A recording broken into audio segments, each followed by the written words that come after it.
While some civil rights leaders urged a more cautious approach to winning civil rights, Malcolm X expressed the feelings of many blacks that more uncompromising methods of struggle were needed.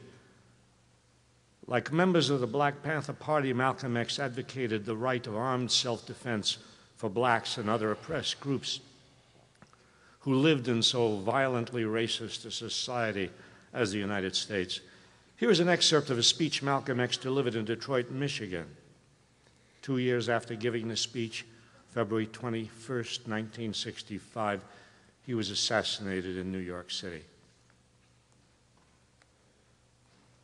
I just want to say that Malcolm X is one of my favorite people and one of my favorite thinkers and speakers. So it's a special pleasure to read one of his speeches, as he also has one of my favorite lines ever. And I'll say it slowly so you guys know which one it is. We want to have just an off-the-cuff chat between you and me, us. We want to talk right down to earth in a language that everybody here can easily understand. We all agree tonight, all of the speakers have agreed that America has a very serious problem. Not only does America have a very serious problem, but our people have a very serious problem. America's problem is us.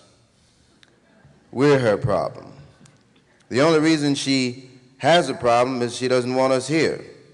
And every time you look at yourself, be you black, brown, red, or yellow, a so-called Negro, you represent a person who poses such a serious problem for America because you're not wanted. Once you face this as a fact, then you can start plotting a course that will make you appear intelligent instead of unintelligent. Yeah, I love him.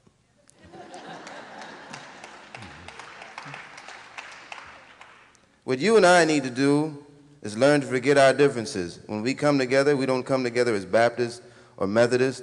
You don't catch hell because you're a Baptist, and you don't catch hell because you're a Methodist. And you sure don't catch hell because you're an American, because if you were an American, you wouldn't catch hell. You catch hell because you're a black man. You catch hell, all of us catch hell for the same reason. So we're all black people, so-called Negroes, second-class citizens, ex-slaves. You're nothing but an ex-slave. You don't like to be told that, but what else are you? You are ex-slaves. You didn't come here on the Mayflower. You came here on a slave ship in chains, and you were brought here by the people who came here on the Mayflower. And you were brought here by the so-called pilgrims or founding fathers. They were the ones who brought you here. We have a common enemy. We have a common enemy. We have this in common. We have a common oppressor, a common exploiter, and a common discriminator. But once we all realize that we have a common enemy, then we unite on the basis of what we have in common. And what we have foremost in common is that enemy, the white man. He's an enemy to all of us. I know some of you all think that some of them aren't enemies. Time will tell. Look at the American Revolution in 1776. That revolution was for what? For land. Why did they want land? Independence. How was it carried out? Bloodshed. The French Revolution, what was it based on? The landless against the landlord. What was it for? Land. How did they get it? Bloodshed. The Russian Revolution, what was it based on? Land. The landless against the landlord. How did they bring it about? Bloodshed. You haven't got a revolution that doesn't involve bloodshed. You're afraid to bleed. As long as the white man sent you to Korea, you bled. He sent you to Germany, you bled. He sent you to the South Pacific to fight the Japanese, you bled. You bleed for white people, but when it comes to seeing your own churches being bombed and little black girls murdered, you haven't got any blood. You bleed when the white man says bleed. You bite when the white man says bite, and you bark when the white man says bark. I hate to say this about us, but it's true. How are you going to be nonviolent in Mississippi as violent as you were in Korea? How can you justify being nonviolent in Mississippi and Alabama when your churches are being bombed and your little girls are being murdered?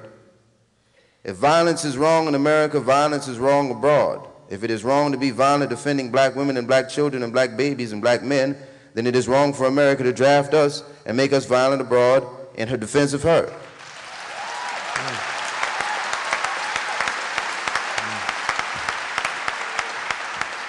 And if it is right for America to draft us and teach us how to be violent in defense of her, then it is right for you and me to do whatever is necessary to defend our people, our own people, right here in this country.